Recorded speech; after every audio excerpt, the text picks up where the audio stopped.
Guys, welcome back to Cause Before Symptom. My name is Urban, covering for Pastor Carner again tonight.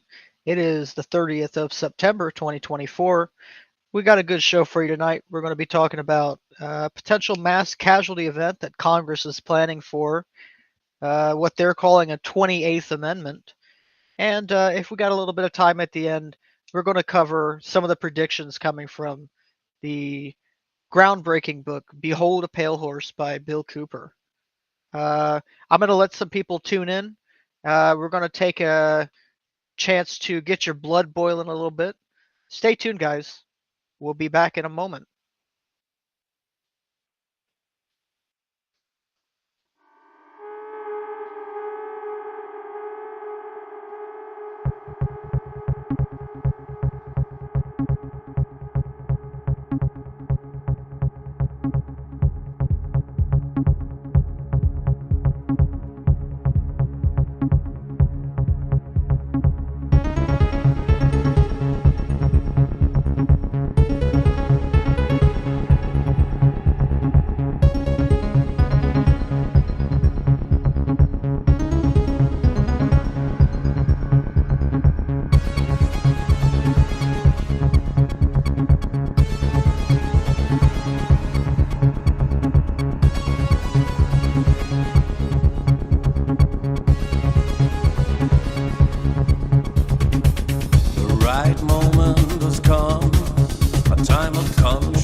That it is, guys. It is the true alien invasion.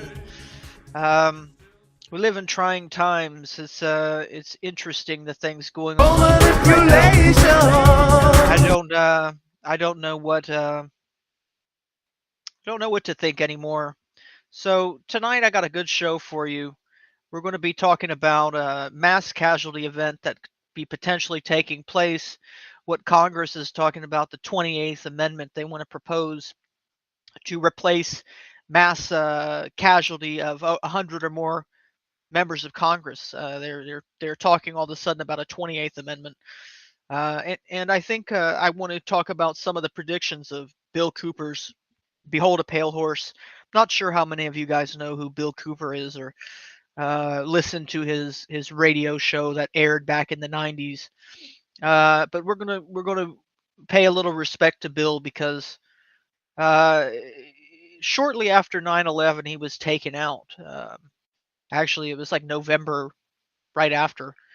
They took him out. You know, he predicted 9/11 live on radio, and they couldn't have that. So they sent an undercover cop in, and him being within his rights, he used his Second Amendment rights and you know defended his home, and they set him up. They took him out. But we're going to talk a little bit about who he was, and we're going to look at some of the predictions he made in his book, and we're going to just see how spot on, how accurate he was. So this will be kind of a current news episode, what's going on in the world. Um, and I've got a couple video clips just to refresh your guys' mind from the Masters Mayhan podcast. Nothing too crazy, just maybe about 15 minutes of clips of some of the most important parts that I feel apply to today. And it also applies with what Bill Cooper was saying in his book. So, guys, we're going to start off. We're going to talk about this mass casualty event.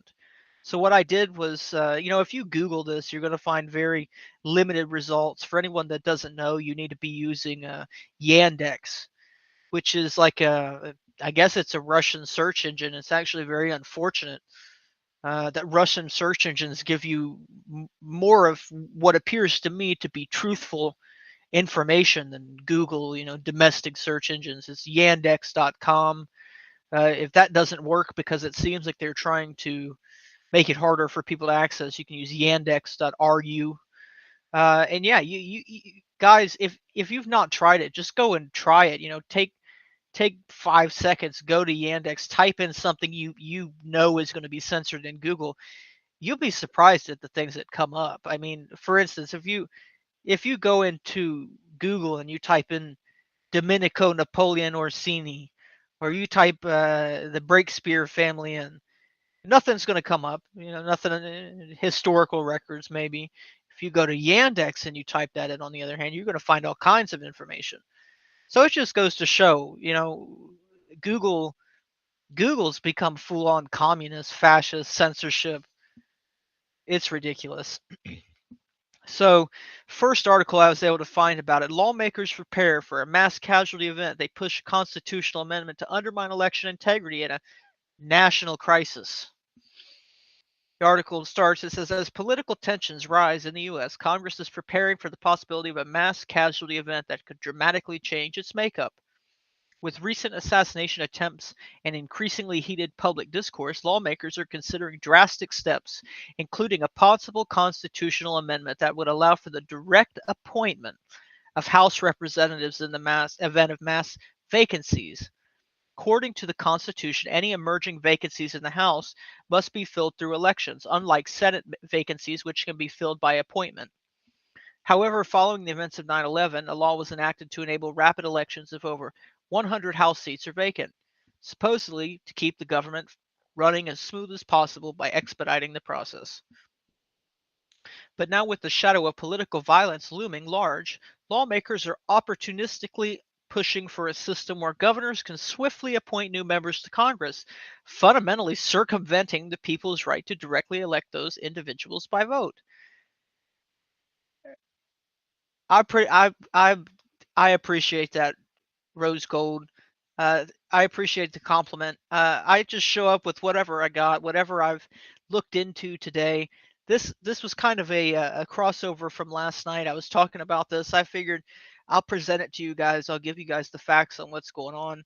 It's pretty wild to me. I mean, I'll just start right in there with my commentary on it. Something ain't right with this. To amend the Constitution, you need Congress to agree on something. What does Congress agree on anymore? Nothing. They don't agree. Well, that's incorrect. I stand corrected.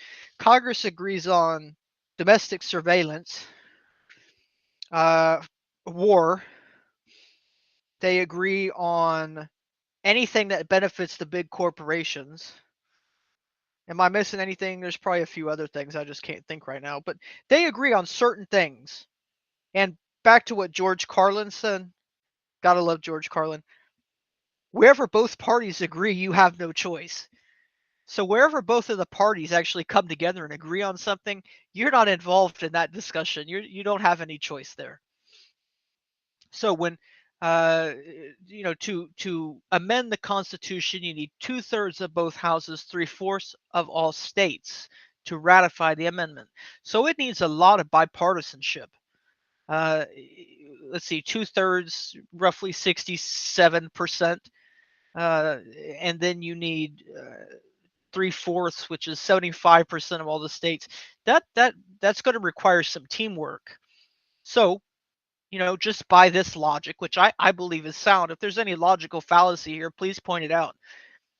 But because it will require significant bipartisanship, which is rare nowadays, almost impossible unless it's the right subjects, I would be inclined to believe that whatever the hell this amendment they're talking about is not in favor of the American people. It has nothing to do with what we want, and of course, it's taking the people's right to elect the replacement members of Congress.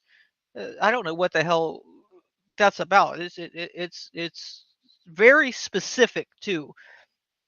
All of a sudden, if 100 members die, then you guys have no vote. What's going on, Edge? Welcome back. We appreciate seeing you again tonight. We're talking about a potential 28th Amendment where if 100 or more members of Congress die in a mass casualty event, basically we have no choice. They're going to leave a list of cronies to appoint. That's all it is. They'll, honestly, the Congress members will never probably even make these lists. They'll be handed the list to submit to the governor of their state by the lobbyists, by APAC, by the corporate people. I mean, it's ridiculous. In other words, they're about to consider it. Representative Derek Kilmer, a leading proponent of the bill, stated during the hearing on the subcommittee hearing for preparing for the future, learning from the that's hold up, I got to read this title carefully. During a subcommittee hearing on preparing for the future by learning from the past. What kind of cryptic title is that? What during a subcommittee hearing on preparing for the future by learning from the past? Okay, that's probably got some occult significance to it if I had to guess. Lawmakers gathered to discuss the amendment. Representative Derek Kilmer, leading proponent of the bill, stated during the hearing, quote, Congress hasn't fully considered the implications of a mass casualty event affecting members and the impact it would have on our ability to function in times of need, unquote. Kilmer is pushing for the bill to be called to the floor for a vote. Under the proposed legislation, elected representatives would be required to compile a list of potential successors deemed qualified to serve in Congress. In the event that a House member's seat becomes vacant due to the death or incapacitation, a state governor would have only 10 days to appoint someone from this list, allowing for a replacement until a special election can be held. Although intended as a temporary measure until special elections are held, it raises the question of whether unforeseen emergencies could arise, delaying the election, allowing unelected representatives to remain in office longer than expected.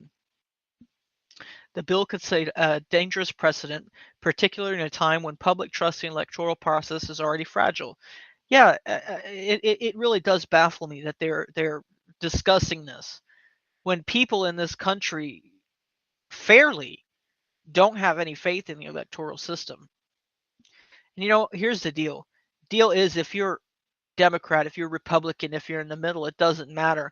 I think at this point we've all seen enough to have questions at the very least. And I can't say no the answer, but we're going to know in November, which I believe, God, at this, Lord, I just realized that on the East Coast, it's the 1st of October, which means Election Day is in 6 weeks. Lots going to happen in October, I have a feeling. James talked about the October surprise, very ancient term. I don't know. I don't know what's going to happen this month. We've got very little time to go, and the way that it's looking is that anything could happen. You know, the Middle East is exploding.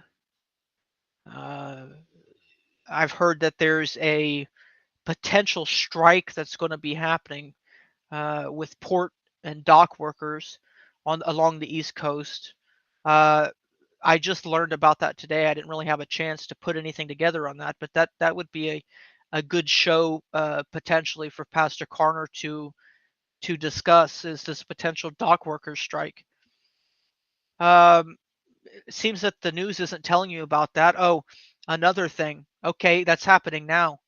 Yeah, I've just heard about that today. I haven't had a chance to look into it much. I've been pretty busy today, actually. However, if that's happening, guys, we need to prepare for the cost of goods to go up. Gas is going to go up. It's only going to get worse, which is interesting because an election year, it's a bad idea to pull things like that. But we're going to talk about Armageddon here shortly. Armageddon programming. I'm going to replay that clip for you about what that really entails. I think they're getting ready to pull the trigger. They want to pull the trigger. They want to bring in these reforms. Perfect example. Social Security numbers have gotten leaked. I really, honestly, I should have done a little section on that. But you know what? Actually, let's see. Let me find the article on it, and I'm going to just give you guys a little briefer because that's actually really interesting.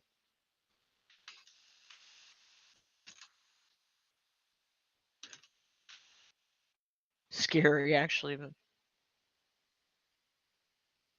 here it is. Background check giant confirms security incident linked millions of social security numbers. So this was a background check firm, people who conduct background checks, which who hasn't gotten a background check done to get a job or something like that. So one of the largest companies that conducts background checks confirmed that it is the source of a data breach causing a national outrage due to the millions of social security numbers leaked. It's not millions, it's probably hundreds of millions. I think they're downplaying the number. In a statement Friday, National Public Data says it detected suspicious activity in its network in late December, and subsequently a hacker leaked certain trenches of data in April and throughout the summer. The incident is believed to have involved a third-party bad actor that was trying to hack into data in late December 2023, with potential leaks of certain data in April 2024 and summer 2024. We conducted information and subsequent information has come to light. Oh, great. The information that was suspected of being breached contained name, emails, phone numbers, social security numbers, and mailing addresses. So, guys, you heard it here first. Maybe if you heard it here first, go get your social security number checked out. Check your credit, make sure nothing fishy is going on with your credit or anything like that, because all of our data has been leaked. And guys, take nothing I say 100%. I'm not telling you what I know to be the truth. I'm telling you my fringe conspiracy theories. That's what this show's been about. It is our hope that through these thought exercises, let's not call them conspiracy theories, let's call them thought exercises, because that's how I view them. I view them as thought exercises. What if? It's a possibility, one of many different possibilities. So yeah, it's very possible that all of our data has been leaked. Get yourself checked out. Just take precautions. That's all I'm telling you to do. Make sure that nothing's fishy is going on with your identity or anything like that. If you're getting any weird text messages or emails about your application that you filed to buy something, just get it checked out. Yeah, definitely keep tabs on it.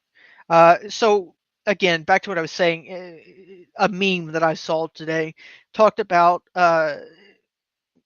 your social security number's gotten leaked. Okay, let's bring in a digital ID, and they have already brought that in. If you have an iPhone, now you can certain states are allowing you to add your ID to Wallet or Apple Pay, and it can be scanned or whatever. Uh, I wouldn't be surprised. Let's put it that way. I would not be surprised if something like that comes in, or at least a digital based system. Guys, we got a really interesting interview coming up. Let's see, I believe, let me check the date just so I get it right. We got a good interview coming up on the 6th of October. We're going to be talking to an associate of mine who's actually done some extensive research. And here's the sneak preview. You guys are going to hear it here first. Uh, Maximus Inc. If you guys are keen on research, do just a slight little bit of research, and I'll put his X account link in the description. Maximus Inc. We're going to bring him onto the show. James is going to interview him.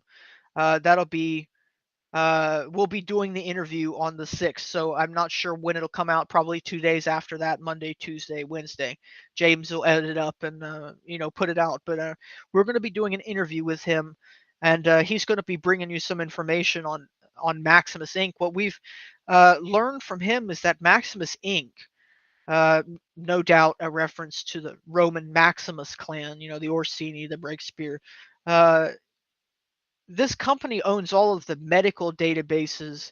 They have their hands in airport security after 9/11, medical IDs for the this company's international. It's associated with the Fabian Society, Child Protective Services, because they're really into healthcare. So anywhere insurance can be billed, they've got their hands in it. So he's the guy we're bringing on. I'll leave his information in the description so you guys can check him out if you're interested. He's done some great research into this company. It really does seem like it's affiliated with the Vatican. This being an international company, especially the name Maximus.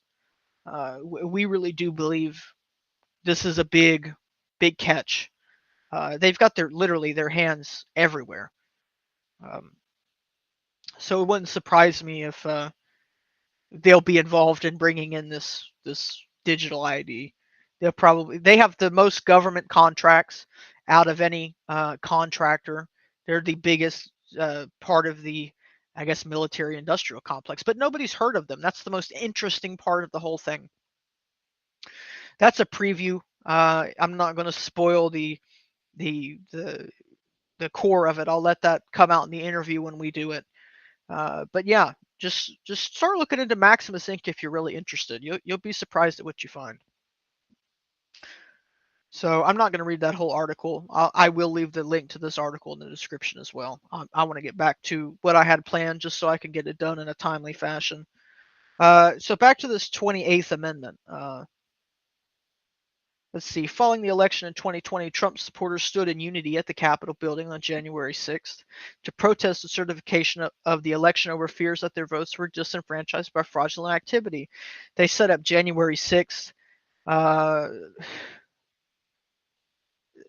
it's a way to associate the people. Let's say the QAnon people. I mean, completely independent of QAnon being fact or fiction. What they've done is in the zeitgeist, the group mind, they've associated QAnon, fringe conspiracy theories with this media script of insurrection. We know it wasn't an insurrection. I mean, if you haven't, and I'm guessing everyone here knows what's really going on, but if you haven't, you should watch some of the raw footage of what went on that day. Definitely not an insurrection. Uh, a a protest that got out of hand, maybe. Did Trump incite it? Honestly, from what I can see, no. I don't believe he did incite it. Uh, it's a bit odd to me. Um, but we know they'll do what they're going to do. Yeah, here it is. During the protest, supporters were ushered into the building by officers in what appeared to be false flag operation to frame patriots as insurrectionists. There it is. Despite no proof of the claim and therefore no insurrection charges against anyone arrested. Case in point. Many Republican voters are understandably on edge as we approach the upcoming election as fears of disenfranchisement that marked the last election continue to grow. Grab a drink, my throat's dry. Unlike last time, voters are now more aware of potential fraud as they prepare to scrutinize the electoral process closely. The moment voters get a whiff of suspected fraud, there will likely be an immediate uproar.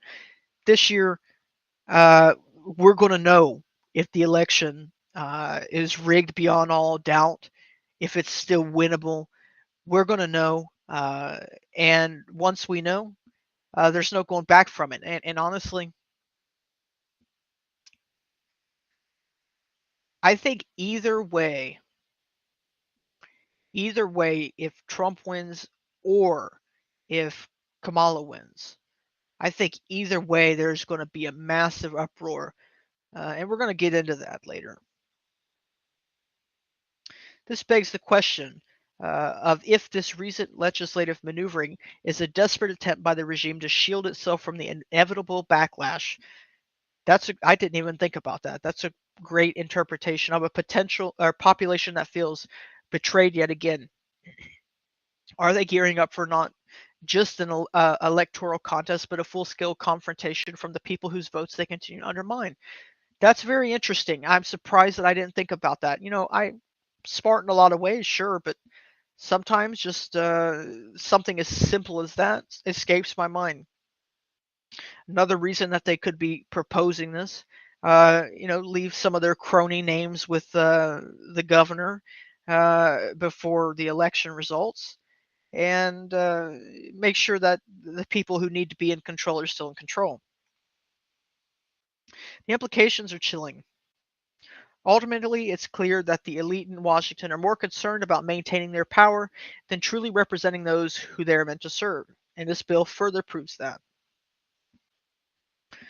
So that was the first article. Um, it sounds shady to me. And if they even manage to get this pushed through, if they manage to make any leeway on this, we should all be concerned about it. It doesn't matter if it makes its way into law. Uh, we need to just be asking questions. Anytime you see some story in the news talking about this law or that law, you need to look at what they're not telling you about, what laws haven't made it into the news, the things they're not talking about. They've made that ever so harder in modern times. People have lost their capacity to ask questions, and their part they've obfuscated it pretty well. Lawmaker, this is another article, suggests the 28th Amendment focuses on a terror attack. Lawmakers say it must be easier to quickly fill 100 or more House vacancies.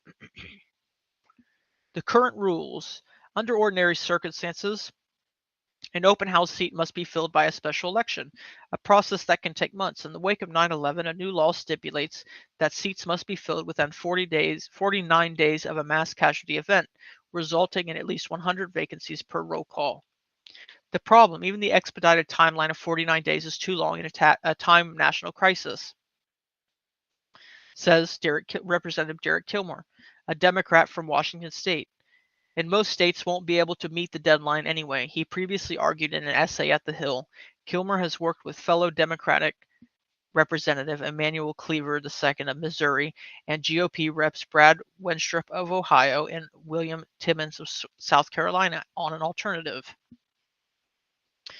Proposed remedy. Under the suggested amendment, lawmakers would submit a list of 5 names of people from their own party to the governor as potential replacements in the event of a mass casualty event. The governor would then choose a name from that list as an immediate interim appointment. The remedy, though, faces long odds. Getting an amendment passed requires 2/3 vote of both House and the Senate, and then ratification by 3/4 of state legislatures. Short article, that was it. Guys, something's fishy here. Realistically, Okay, I'm just thinking of a way to articulate this. These these people don't put together these thousand, and they're like 1,000 pages. And again, most of them are written in hotel conference rooms by the lobbyist, the people the lobbyist hire. But the money doesn't get spent to draft and set up these potential bills and laws unless they're being done for some reason. Maybe just publicity. This is definitely not a publicity stunt. Somebody's funded this proposal, and I don't know why.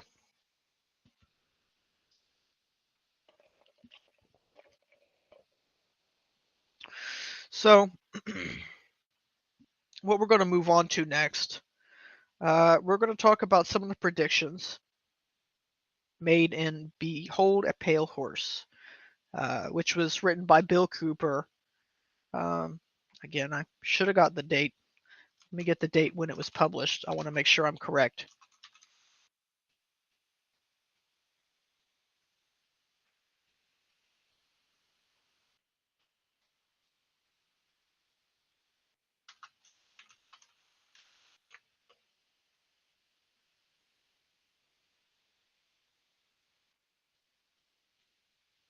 1991. It was published in 1991.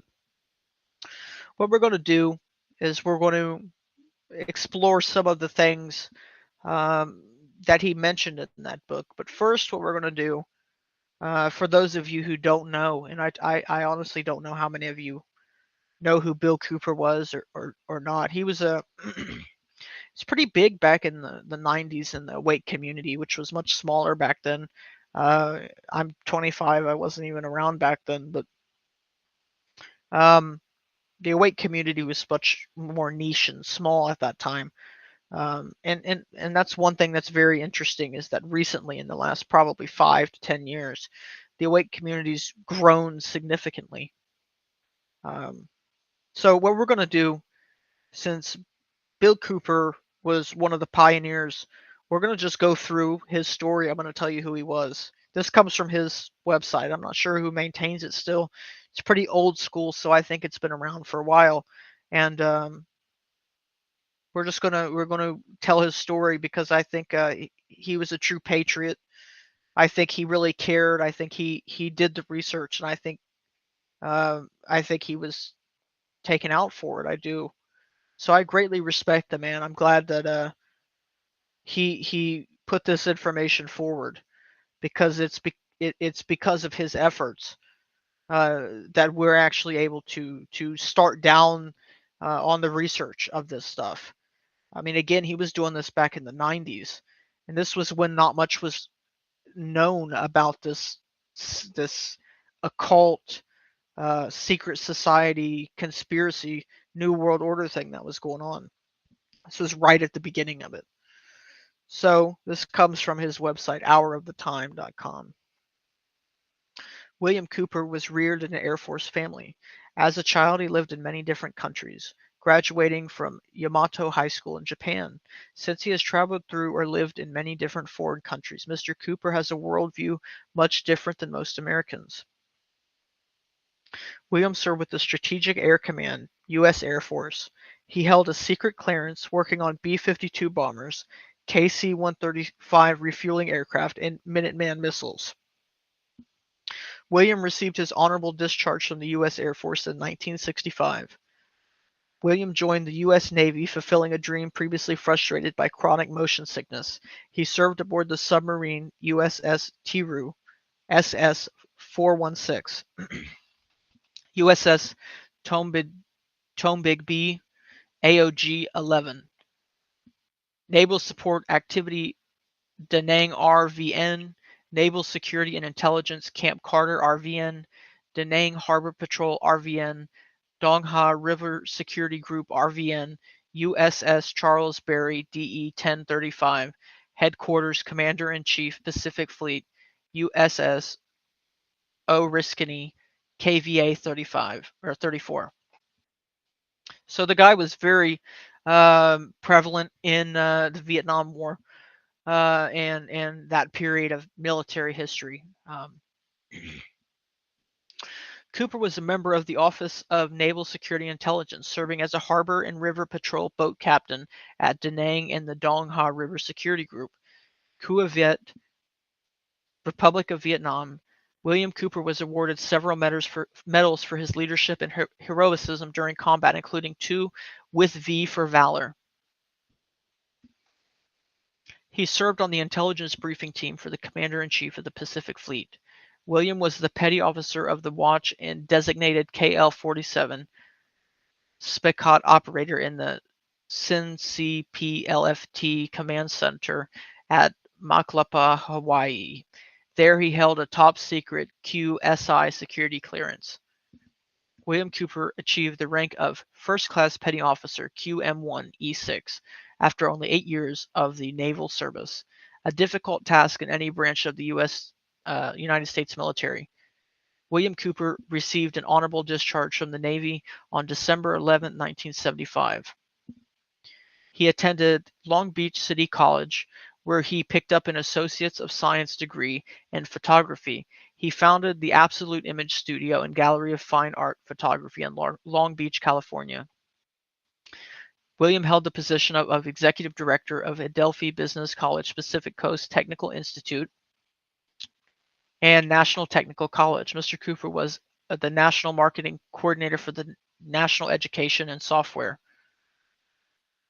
He produced several documentaries covering subjects such as the Kennedy assassination and secret black plot projects that have built flying disc-shaped craft. William is an internationally acclaimed radio personality broadcasting the hour of the time on WBCQ, worldwide shortwave 7.415 megahertz from 10 p.m. until 11 p.m. Eastern Standard Time, Monday through Thursday nights. He is the author of Behold a Pale Horse. The book has become the best-selling underground book of all time. It is read and promoted by word of mouth by people of all races, religions, and nationalities. Mr. Cooper is a world-class lecturer, one of the few other than supporters, monarchs, and popes who have appeared at Wembley in London. William Cooper has lectured for 10 years in every state. Wow, I didn't know that. That was interesting. William Cooper, trustee, has founded for Harvest Trust, the Kaji News Service, Veritas National full-size newspaper, the Intelligence Service, Harvest Publications, and has helped over 700 low-power FM affiliate stations get equipped and on the air, including the station he manages as trustee for the Independence Foundation Trust, 101.1 FM Eager, Arizona, broadcasting to 7,000 people.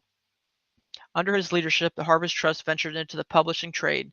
The first book under the Harvest Trust imprint was Oklahoma City, Day One, by Michelle Mary Moore, the definitive classic on the Oklahoma City bombing of the Alfred P. Murrah Federal Building on April 19, 1995.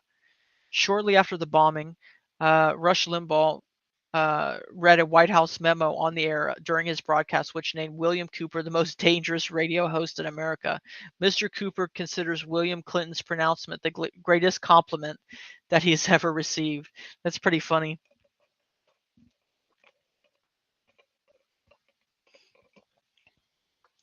William Cooper's FBI memo, promulgated by the investigation required by his security clearances while in the military service, was one of those unlawfully in possession of the White House and what he has become known as Filegate. Shortly after this discovery, President Clinton ordered all federal agencies to begin investigation, persecution, and prosecution of Mr. Cooper to shut him up. After years of filing FOIA requests and researching the IRS, William Cooper brought suit against the IRS in federal district court in Phoenix, Arizona, to force the IRS to produce proof of jurisdiction and delegation of authority, which the IRS was unable to do. Very interesting.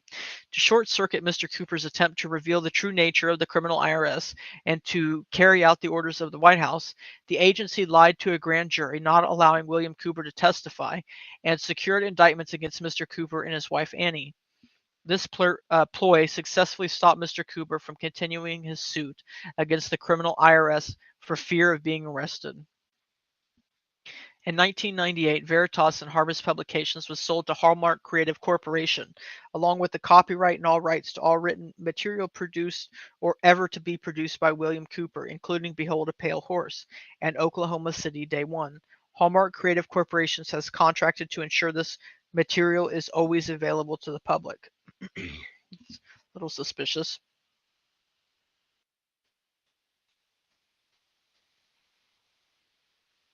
Well, I guess if they've contracted, I mean, I'd have to see the contract, but I don't know. This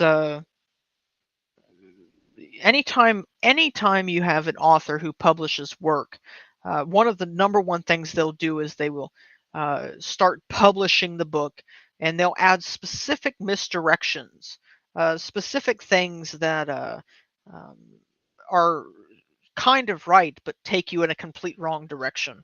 Um, so it's always really important to find original copies of these books. William Cooper continues to champion the cause of truth and freedom for all peoples of all races, religions, and places of ancestral origin. William is Native American, English, Scottish, and Irish. He lives in Arizona, formerly with his beautiful Chinese wife Annie, daughters Dorothy and little Allison, and their dogs Sugar Bear and Crusher. In March of 1999, William sent his family out of the United States for their security. He now lives and works alone with his two dogs, one rooster and one chicken. And again, this was back in 2001. It says update November 2001. Bill was killed by Apache County Sheriff's Department during a raid on his home in November of 2001. He is now buried on a hill in Eagar, Arizona. So, yeah, he was, in my opinion, he was the real deal. He had conviction, he had morals, he had grit. He believed in something, he stood for something.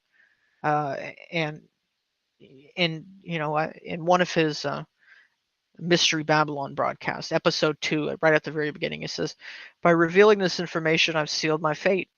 And in hindsight, poetically, he did. But he died for something, and I think that makes him, one of the best prime examples for what a true patriot, someone who loves their country, should do. So, guys, we're going to take a short advertisement break just so I can rest my vocal cords, grab a drink, take a breather, and hold tight, guys. We'll be back in just a moment. If you're looking for a publication that delivers honest takes and critical insights into the issues of our day, then look no further than The Flame Paper. The Flame Paper is written for the people, by the people, who aren't afraid to challenge a mainstream narrative, be it healthcare, voter fraud, political correctness, or even the one world government. The Flame is full of timely articles, reports, and expert advice written by freedom-loving, truth-telling experts, journalists, and concerned citizens. To subscribe, go to theflameusa.com.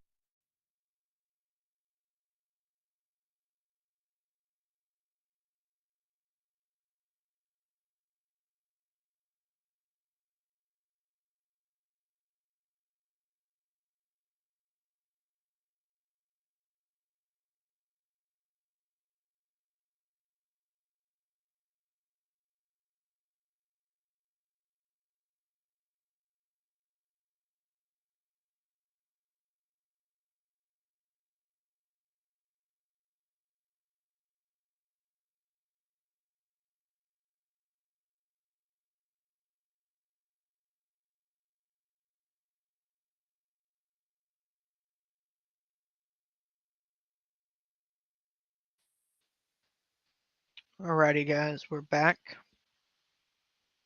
So next up, for the last two things I have on our slate for tonight, what I'm going to do is I'm going to talk about some of the predictions that were actually made in his book Behold a Pale Horse. I used Notebook LM to kind of synthesize the book and generate these out for me, and I wanted to see how it went. So. Uh, for in terms of restrictions, you can upload a book like this and it'll work as of now. I don't know how long it'll work.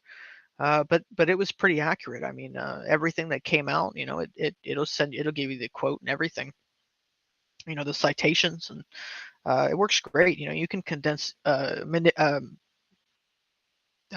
information from a book down in so little time now. It's fascinating. Predictions for the future. Here are some predictions for the future made in the book Behold a Pale Horse. 1. A new world order will emerge, achieved through various means such as staging events like earthquakes, wars, economic collapse, and even extraterrestrial landings. The author believes this new world order is a goal of the powerful and secretive group, and they are willing to manipulate global events to achieve it. World population will be culled, with many dying between the time of the book's publication and the year 2000, and those who resist will be sent to concentration camps to be cured of their nationalism. Sounded crazy for a while, but then we've had Hillary Clinton get up there and say that Trump supporters need to be re-educated or reintegrated or some crap like that. So I don't know how far off is it.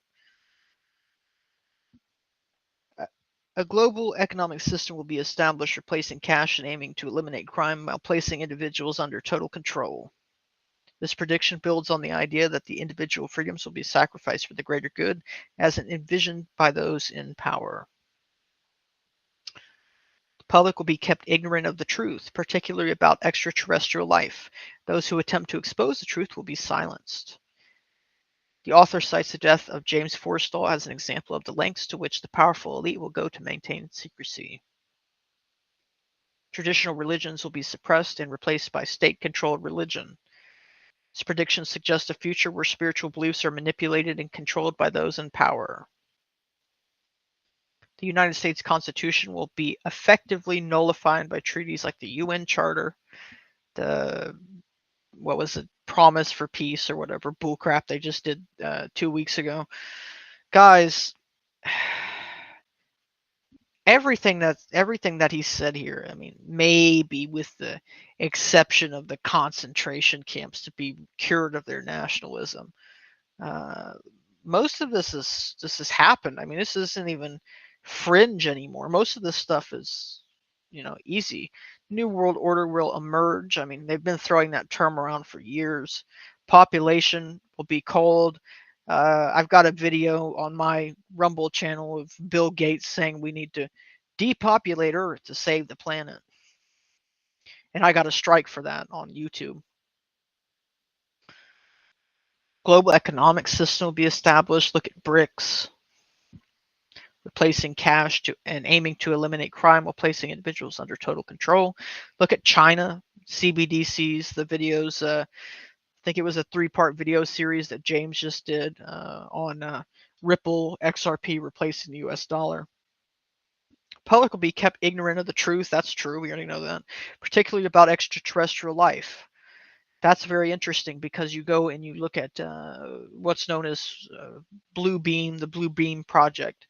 The whole idea, in my understanding, is that they're going to introduce aliens. And if you go back to all of the Hollywood programming, aliens are your friend. Remember, aliens are your friend. Trust the aliens. They're friendly.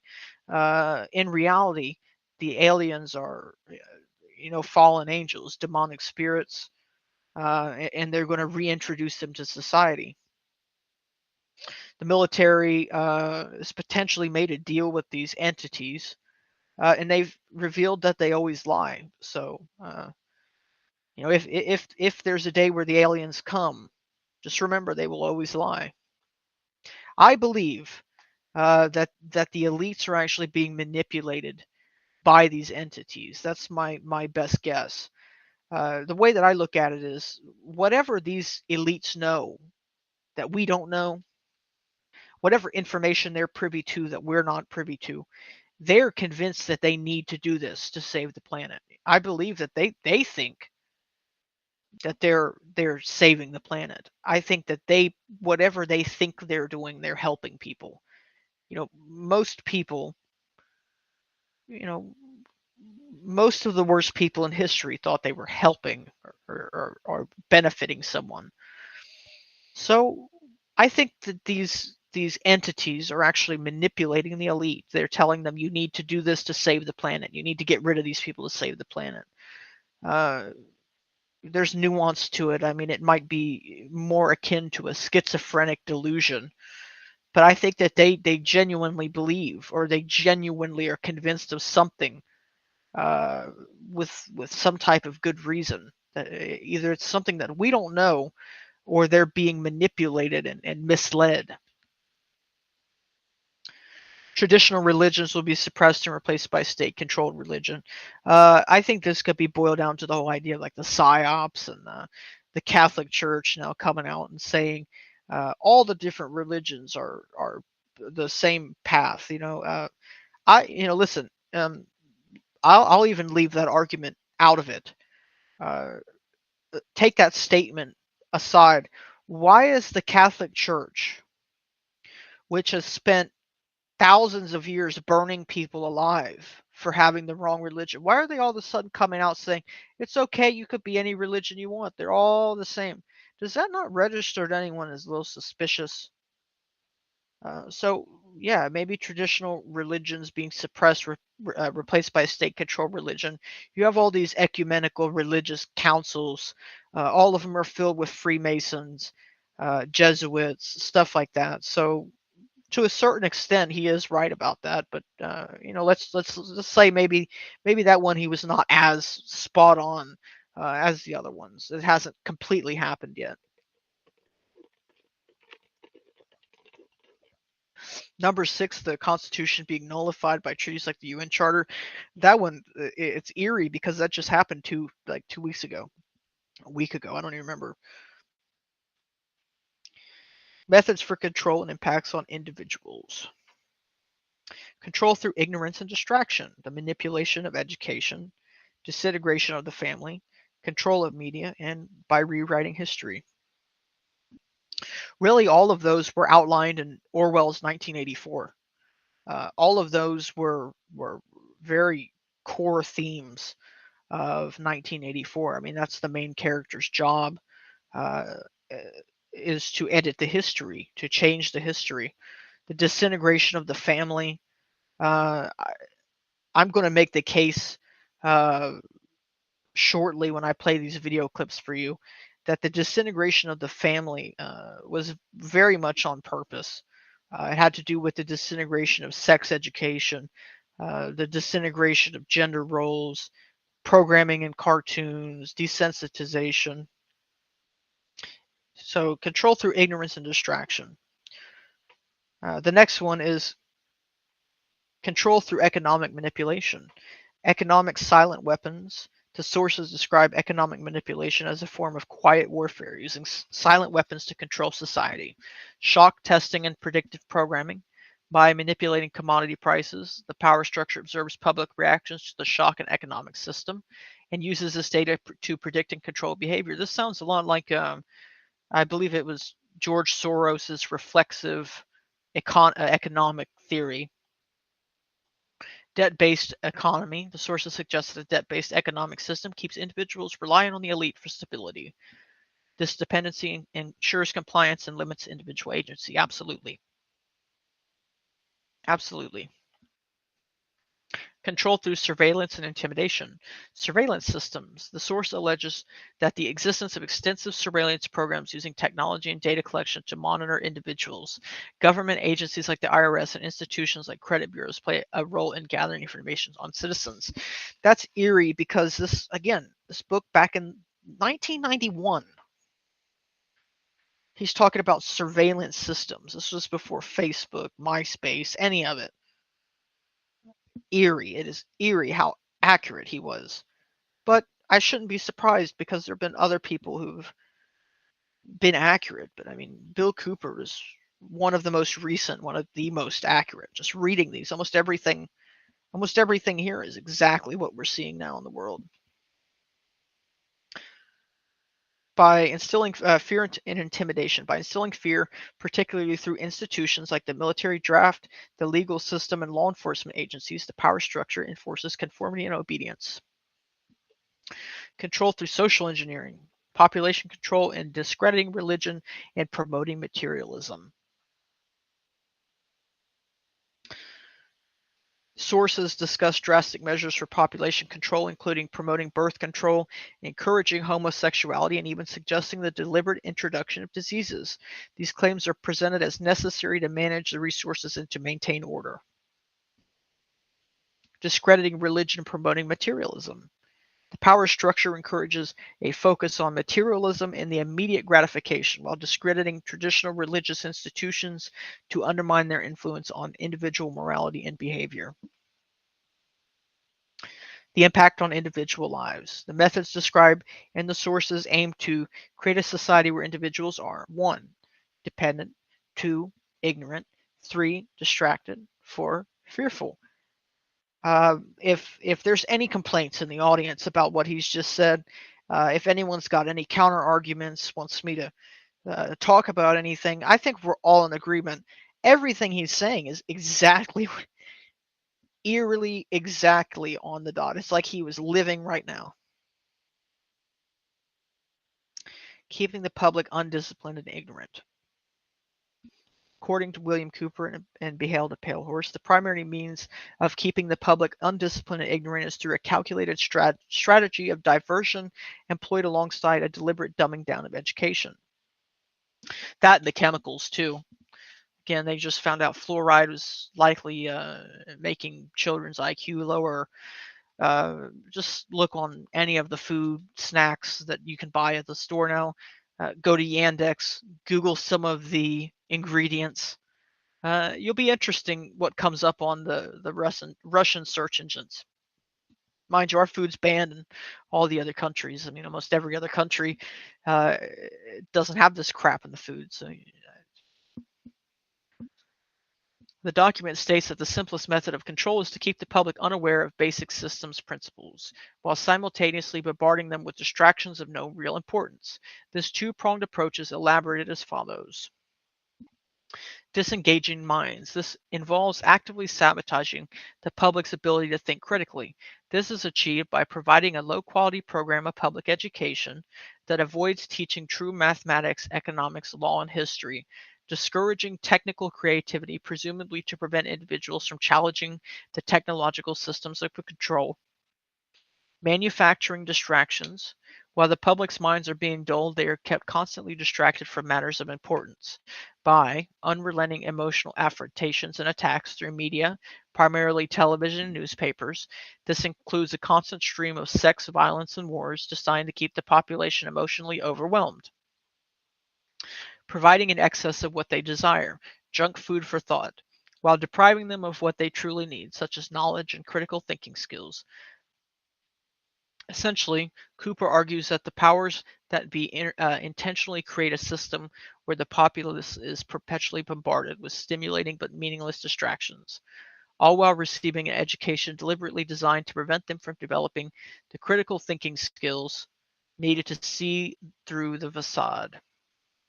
This creates a public primed for manipulation, easily swayed by emotional appeals and superficial arguments, and ultimately undisciplined and ignorant of the true workings of power.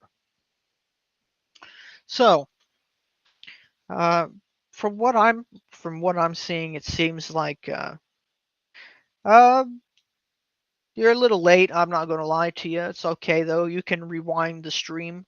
I don't plan on going too awful long tonight. I have to be up early in the morning. It's almost 1 a.m. here. So that was the bulk of the show. But I've got a couple of clips that I wanted to play for you just to kind of elaborate on these things, these topics. The first is if you guys were with me the first time I guest hosted, we actually played the Masters Mahon podcast. We presented it to you so you guys could hear it, but there were a couple of important clips and sections of it that I just want to play again because I think that they're fundamentally important to this whole scheme of things. So the two clips that I picked out, the first one was how sex was made shameful in society. This being the ultimate erosion of gender roles and the breakdown of the nuclear family. And the second is a clip on what he terms Armageddon programming, which is this kind of drive towards the edge of a cliff that we're currently on right now. You open your eyes any day of the week and a chemical plant's blown up, a hurricane's blown in, a wildfire, earthquake, stock market crash, bombing of, every day you wake up it's something else. So that's kind of Armageddon programming. So guys, let me play these clips for you, offer just a slight amount of commentary on them, and we'll wrap it up there, guys. I mean, just some food for thought tonight. Kind of just wanted to bring some of these things to mind so that we can think about them.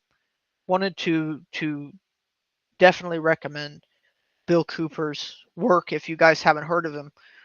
And we're going to leave off with this. These little bits from the Masters Mayhem podcast. And what I'll do is I'll actually post those in the description so you guys can check that out if you're interested. Definitely, if you guys listen to it here, maybe listen to a few episodes again. It definitely is informative the second time around.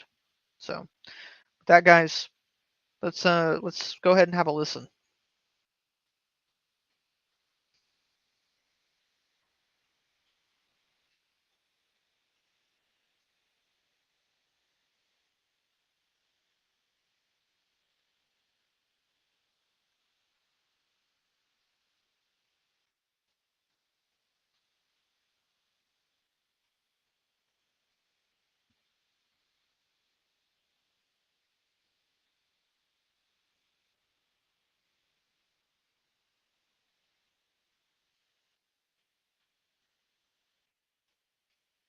Let's see.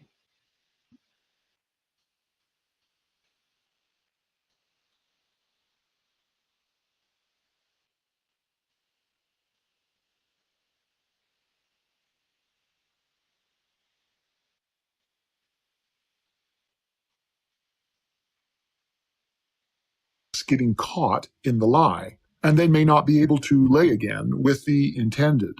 Lying about laying is, I did not have sexual relations with that woman, Miss Lewinsky. Indeed, I did have a relationship with Miss Lewinsky that was not appropriate. So the gist of this book is, and there was a purposeful disconnect in human sexuality, starting with the Kinsley Institute in America, particularly in terms of boys. We used to educate our boys and girls more intelligently when it came to sexuality. It is also true that prior to the invention of the Emerald City and the free sex movement of the Brave New World, farm boys and farm girls witnessed the process of sex early on.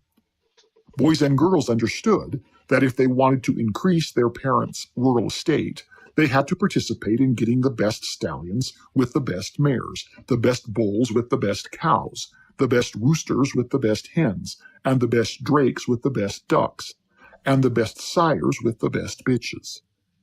Bark. Woof, woof. The process of how this was done was witnessed annually, and in the case of our Randy Drake, every 20 minutes by land and by sea.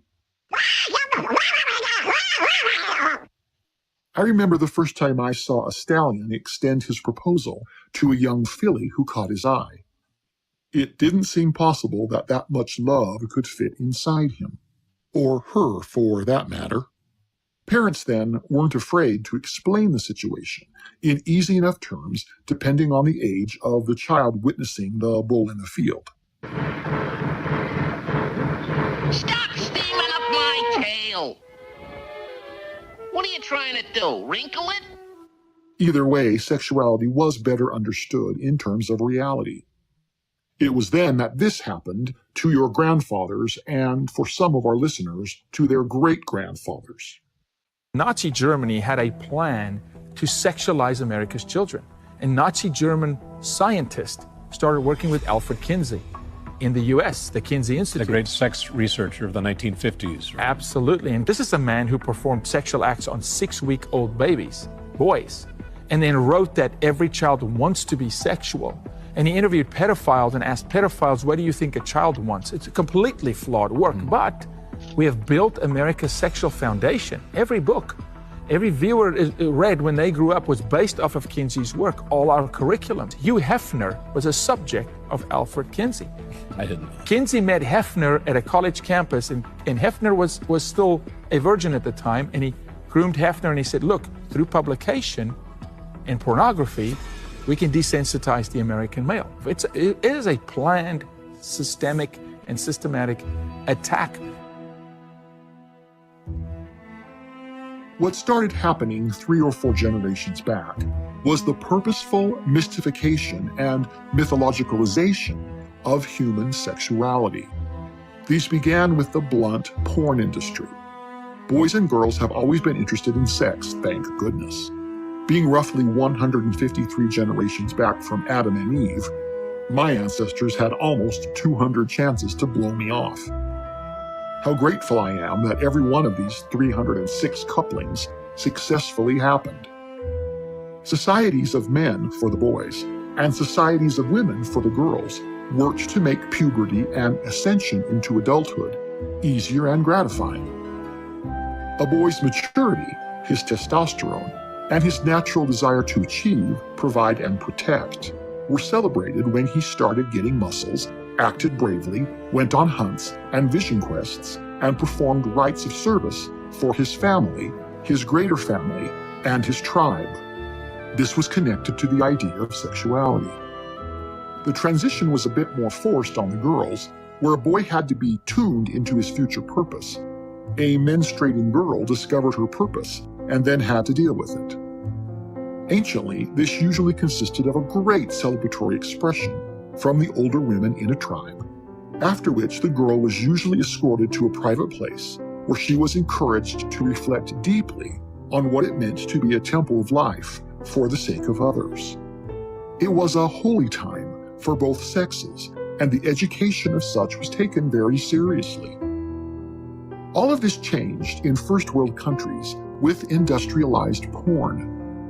Real-world experiences were replaced with mythological stories, imageries, and fake scenarios.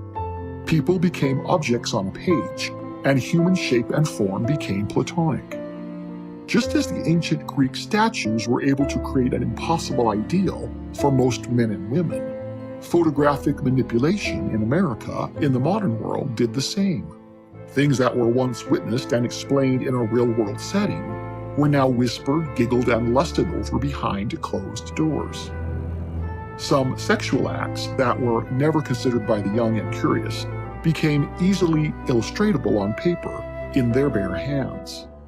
Because all of this was connected to secrecy and embarrassment, particularly among the young men of the 50s, when it came time to teach the age-old truths of sexuality to the next generation in the Emerald City, our grandfathers let us down.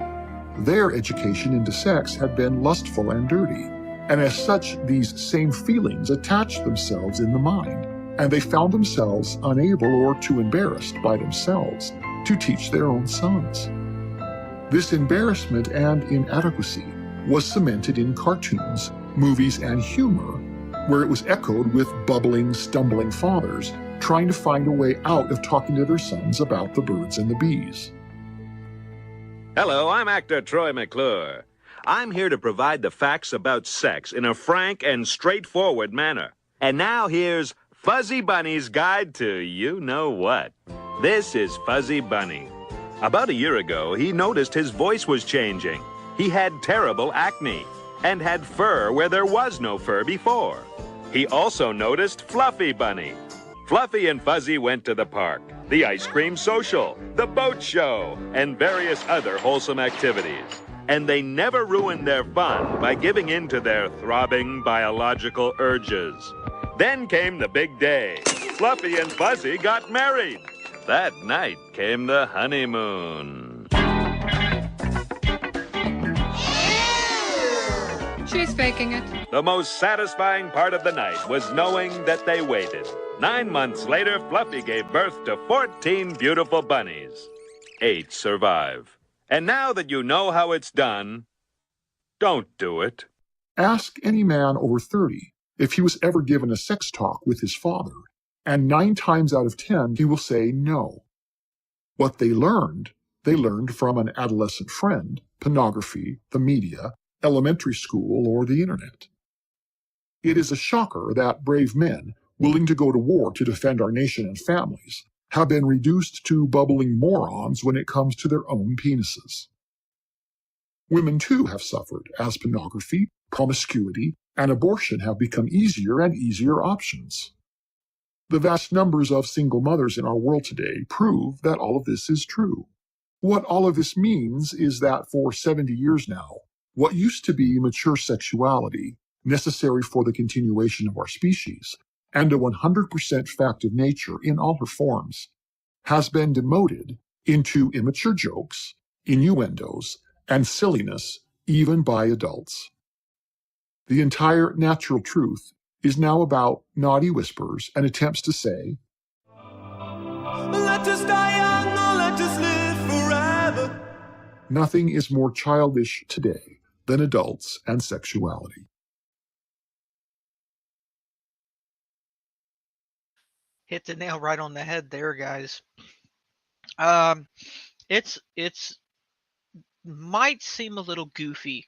What does this have to do with what's going on now?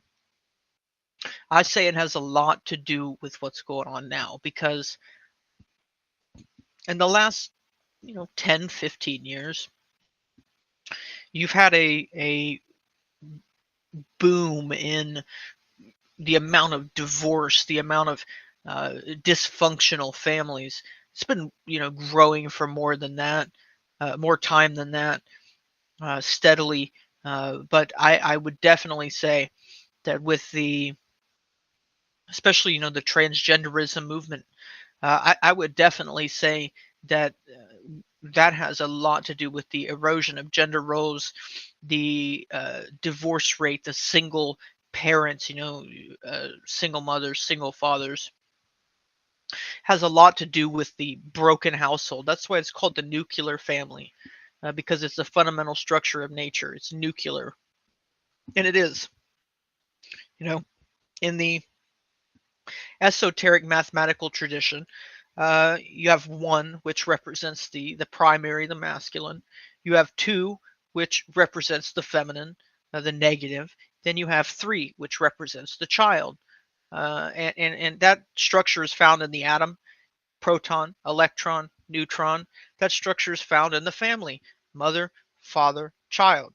You can't be a father if you don't have a child. You can't be a father if you don't have a mother to make the child with. All of these 3 identities depend on each other, quite like the Holy Trinity: the Father, the Son, the Holy Ghost. They're all intertwined. You can't be called a mother if you have no child. So to be a mother, you have to have a child. To be a mother, you have to have a corresponding father. These structures are very embedded into the natural order of things. But when it comes to sexuality, it's being capitalized on. In my opinion, it would heavily have to do with cartoons, television shows, the way that these gender roles are presented. For instance, look back at any Disney cartoon. Look at let's say the male characters. They're all very passive, very wimpy, until something triggers them, and at which point they become enraged. That is the overall pattern. Mickey Mouse, Mickey Mouse is by all means a pussy until someone messes with him or his, and then he goes off, and that's when the action starts. So this is a basic fundamental structure that has been capitalized on, and it is my belief and the belief of Master Smehan that this has to do with the hijacking of sexuality, the sexual force. So that's the next clip we're going to talk about.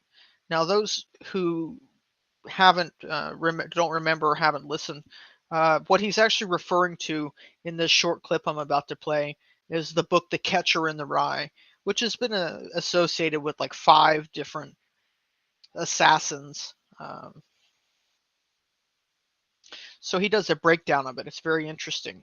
And that's kind of one of the foundational works of this. It's an expertly designed programming book, but it's important to remember that this process has been expounded on, it's been adjusted, and that it's everywhere. It's in all of the cartoons, it's in all of the TV shows. You just got to understand how to look at them, and you will see it very plainly. It's very obvious what's going on. So let's go ahead and play that clip for you guys, and then we're going to wrap it up for tonight.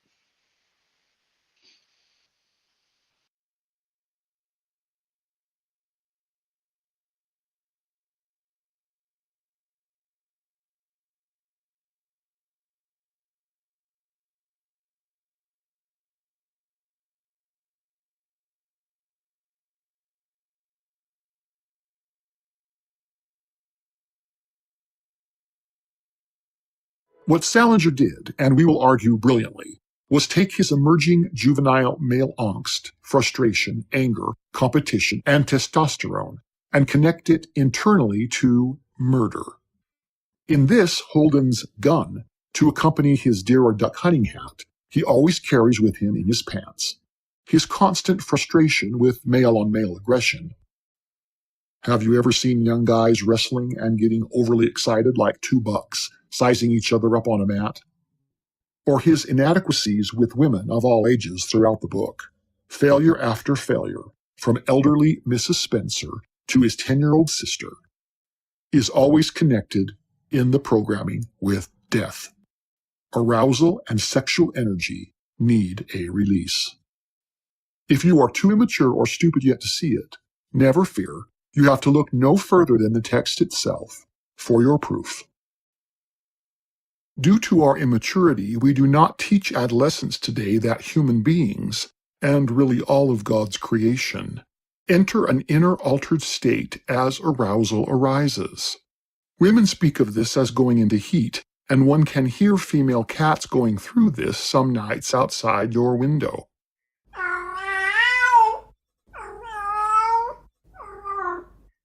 Human women know that such times can be emotionally very difficult to manage.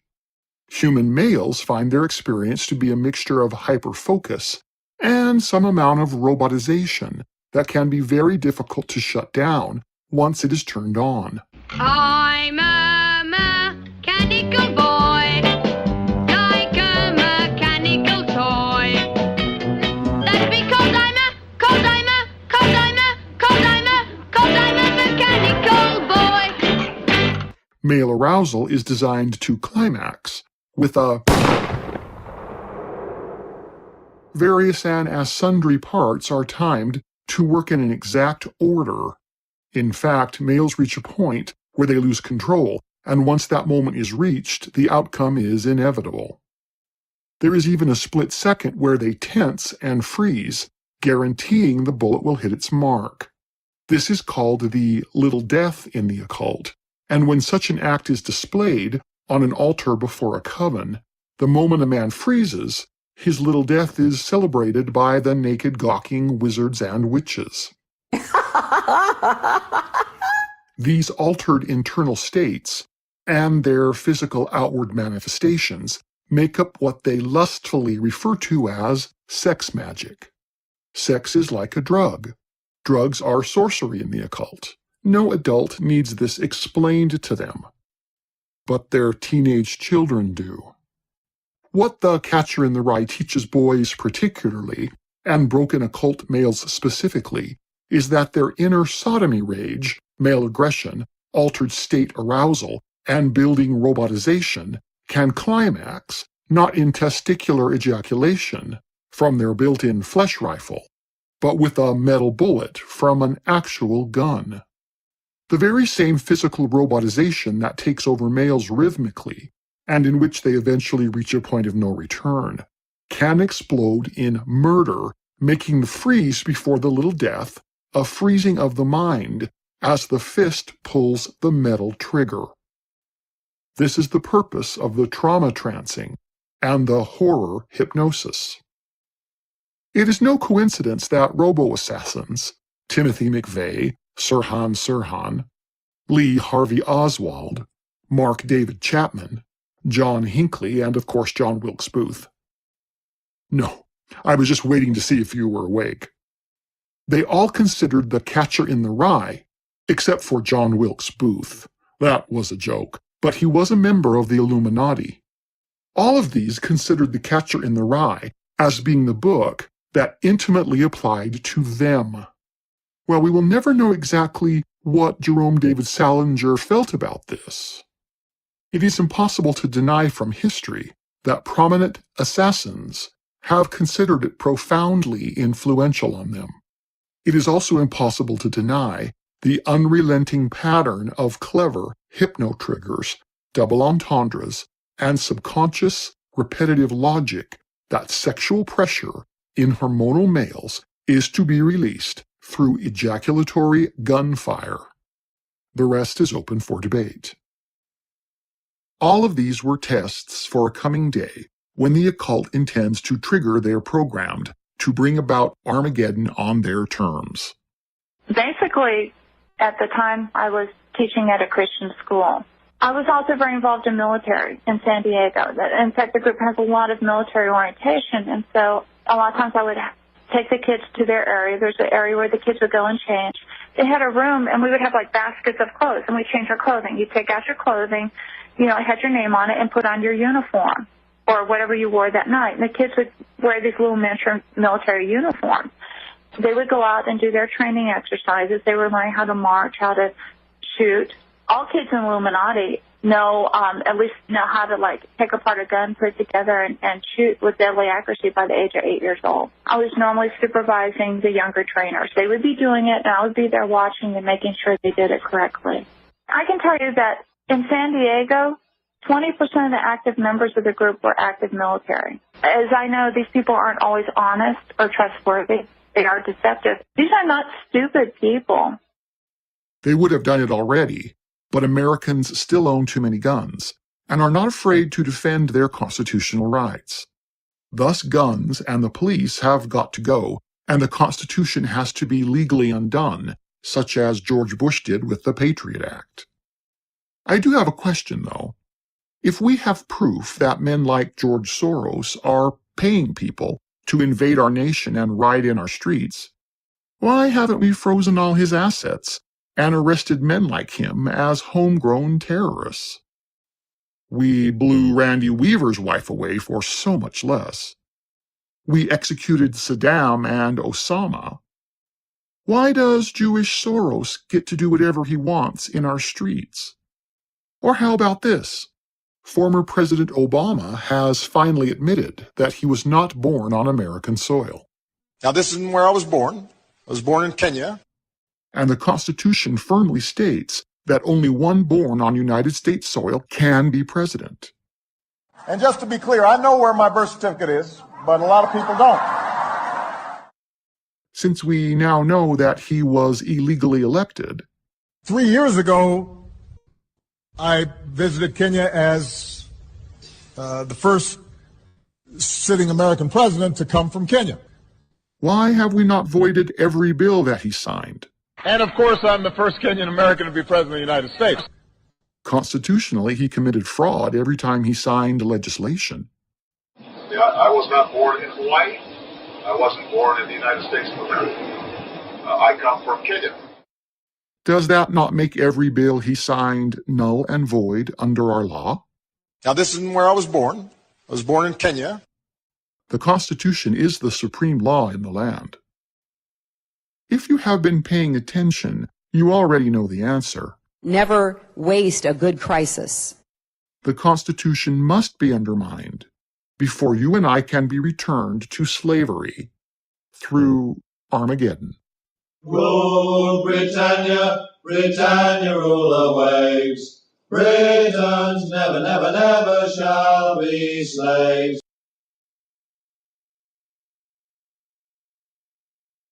So, it's my interpretation that this election is likely going to be the trigger, the ultimate event that's going to push people over the edge, that's going to get people just anxious and riled up enough uh, that that that they'll tear everything apart. And they've almost done it too. I mean, how many cities have been taken over by illegal migrants? How many riots are there going to be on election day? What are people going to do when they realize that our votes don't count like we thought they have?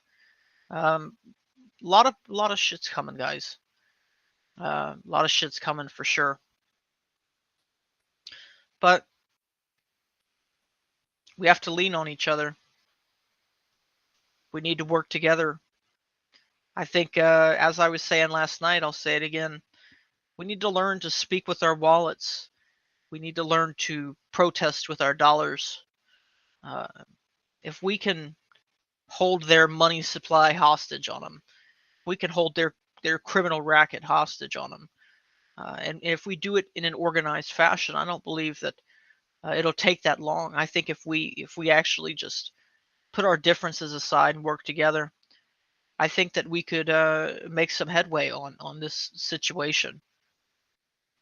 But people have forgotten how to agree to disagree, and until we learn to sort that out, uh, we may be doomed until then. But one of the key tenets of Christianity is that you need to love your neighbor as you love yourself. I think that's one of the primary keys to the whole ordeal. That and humility. Very, very rarely will you ever find a humble person who's hard to get along with. Honestly, I've yet to find a truly humble person that's hard to get along with. So humility is key to loving your neighbor as you love yourself, and loving your neighbor as you love yourself is the key tenet to Christianity. So the hardest thing for people to master. It's very easy to judge other people, and it takes practice to eliminate that part of yourself. Um, to a certain extent, I think it's natural to judge others based on how they treat other people, how they treat those around them. Do they uplift each other? Do they put each other down? But we have to learn to put our differences aside, work together. Only then can we avoid what's coming, because they would have us back in chains. They absolutely would. You know, I always tell people, do you think once slavery ended, do you think the slave owners just said, well, it's time to go get a job, time to go to work? Hell no. Hell no, they didn't say it. They came up with another scam, another scheme, another way to parasitically live off the rest of us. And that's what these people are doing. All these billionaires, millionaires. I'm not saying they didn't work hard for their money, but what I'm saying is that once you get that much money, you've just taken it from the rest of the people. Not unfairly, not fairly, but you've just, that money could go in your pocket or it could go to a bunch of other people. But once you have that all in your possession, you're quite literally parasitically living off of the energy of other people, because money is just a store of energy. That's all it is. If you pay me $18 an hour to do something, well, that $18 is then worth 1 hour of my energy. So money is just a store of energy. So, when you amass that much wealth, you're just literally parasitically living off the energy of other people. And that's probably one of the reasons that the love of money is the root of all evil. But I would say money is power. Power corrupts absolutely and leads you right back into the love of money. So, but guys, if there's any questions, comments, concerns from the audience, any last comments before we get out of here, that's all I had for tonight. I just wanted to kind of present some of these things, get you thinking. Hopefully something that I said brought you to some interesting conclusions that you hadn't had before. That's the hope here. All the hope that Pastor Carner and I have is to get people thinking, to present these possibilities, these scenarios to the audience, and let you guys make up your own mind. We'll do the research as best we can, give you as much information as we can, but yeah, it's not from a lack of trying. What do you mean, edged?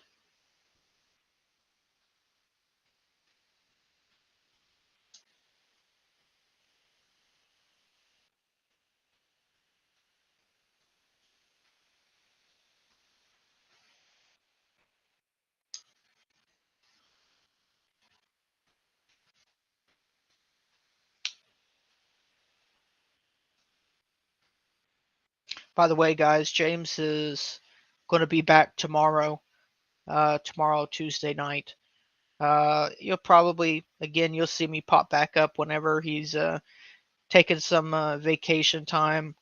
I work in the behind the scenes. I upload all the videos to the different platforms and stuff like that, and try to promote the show a little bit. Running some of the social media accounts and whatnot. But if James goes out, he wants a break, I'm more than happy to cover the show for him. Find some interesting stuff to present to you guys. Not a problem, man. I appreciate all you guys tuning in, all you guys sticking around and hanging out with me. I enjoy doing the show for you guys. Just honestly, you get into the zone, and I just start rambling on about these things and giving you guys my thoughts, and that's what it's all about. Just find a subject and offer some commentary on it, some interesting commentary, and try to get you guys to think. It's all about these thought exercises. I think I said that last night. These thought exercises are what we should be calling them. Not necessarily fringe conspiracy theories, far right, white supremacist conspiracy theories, whatever people want to call them now. Just being a free thinker, being somebody who's not afraid to think about something that other people aren't thinking about. So, with that, guys, I'm going to wrap it up tonight. I appreciated you guys tuning in. I appreciate all of the support, all of the love. James will be back tomorrow. I'm sure that he's got something interesting in store for you guys. Some of the subjects that James is able to dig up. Oh yeah, it's a it's